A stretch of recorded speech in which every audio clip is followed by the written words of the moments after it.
Hey guys, last week we talked about how Jesus washed the disciples' feet.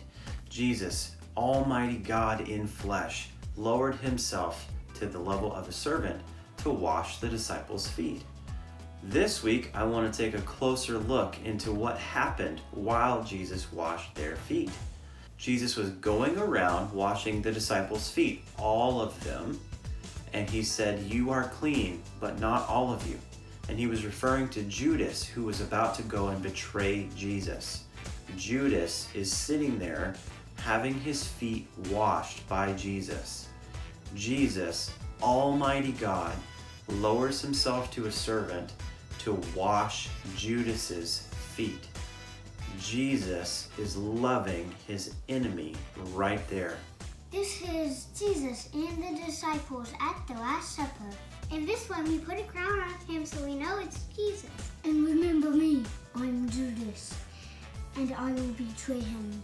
So he got up from the table, took off his robe, wrapped a towel around his waist, and poured water into a basin. Then he began to wash the disciples' feet, drying them with the towel he had around him. Well, my supper doesn't have a robe, so we'll just take the crown off him.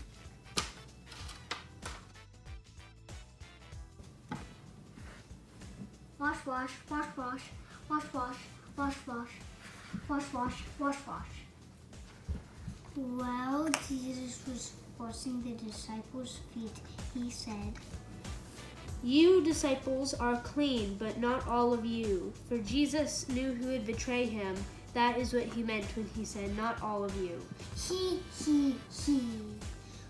After Jesus was done washing the disciples' feet, he put his robe back on. Well, it's a crown. Then Jesus said, "I tell you the truth, one of you will betray me." The disciples looked at each other, wondering who it could be. Huh? Not me, Lord, not me. I wonder who it is.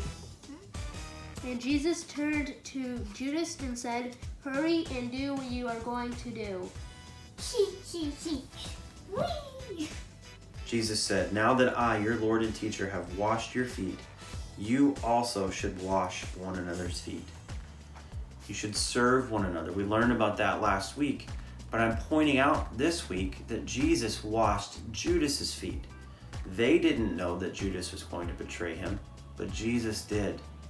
Jesus washed his enemies' feet. Jesus lowered himself as a servant, even to someone who was going to hand him over to die. God is telling us, he's telling you and me, that not only do we need to serve one another, we also need to serve our enemies.